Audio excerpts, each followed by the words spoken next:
Once upon a time, there were 100 million people. They had different interests, different beliefs, different occupations, but for the most part, they got along pretty well. Then one day, a gang of a few hundred people showed up. Need to zoom in some more to see them. I know they're there somewhere. Zoom in. There they are. And this gang of a few hundred said to the throng of 100 million, "From now on, you all have to give us a cut of everything you earn."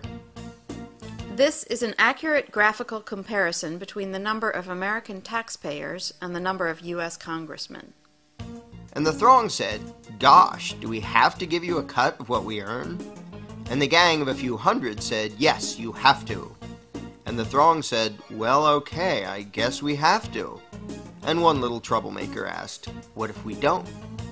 The gang of a few hundred didn't like this, and said, "If you do not comply, we shall unleash upon you our legions of enforcers." And the throng cried, "Oh no, please don't. We will comply, we will pay." This is an accurate graphical comparison between the number of American taxpayers and the total number of IRS employees. Time went by, and the gang of a few hundred said, "Now we want more of what you earn."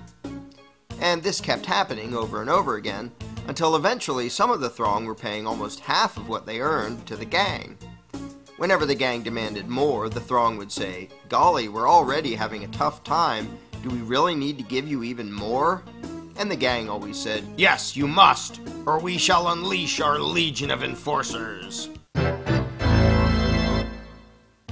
Now the gang of a few hundred was getting trillions of dollars every year, spending it on wars and pyramid schemes, giving away goodies to their friends, buying influence, and doing lots of other things. And some of the throng started saying, "We don't really like the war you're waging with the money we give you. Do we really have to be paying for that?" And the gang said, "Yes, we demand it. Don't make us send out our legion of enforcers." And some of the throng said, "You're taking our money and giving it to huge corporations and giant banks, and some people who just don't want to work. A lot of these things we don't like." And the gang said, "We don't care. We will decide how to spend it. You just do as you're told, or else." And the throng said, "Okay, I guess we have to."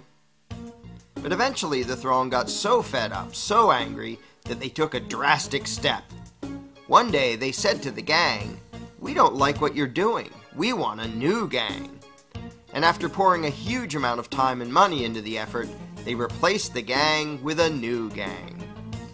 Then the throng pleaded with the new gang, "Now, at long last, can we keep our own money, or at least keep more of it?" And the new gang said, "Sorry, but after much discussion, we've decided that you can't. You have to keep giving us what you've been giving, in fact, a little bit more than before." The throng was distraught and said, "This is dreadful. But after all, what choice do we have? I mean, they say we must comply, and they have that scary legion of enforcers. We're powerless against them. We'd better just do as we're told." So they did as they were told, got poorer and poorer, and lived miserably ever after. But after all, what else could they have done? What power could this throng possibly have compared to this gang of a few hundred and their enforcers? What chance would this thing have against this thing?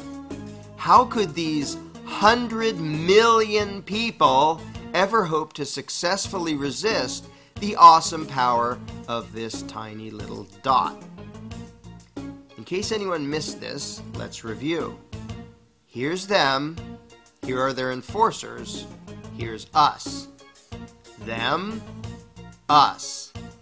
Them, us. Does anything about this seem just a little strange to you?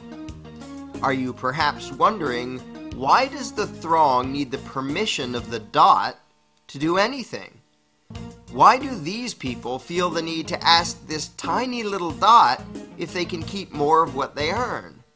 Why would they spend year after year literally begging for lower taxes from this little dot? Is this dot just really darn intimidating? Is it very persuasive in its reasoning? To be blunt, why would this throng give a rodent's backside what this tiny little dot wanted? The fact that this tiny dot has the gall to issue such demands to such a throng is pretty startling in and of itself. But what is far more amazing is that the throng obeys this minuscule little parasitic gang of control freaks. What could possibly explain this? Let's ask the dot.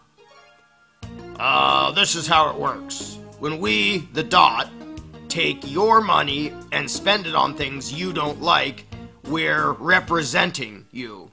In fact, though you're not allowed to actually keep your own money, you're allowed to decide which little dot will steal half of what you earn. So that really means that you're in charge and that you're agreeing to give us your money. In fact, we, the dot, are serving you when we take your money and spend it on things you don't like.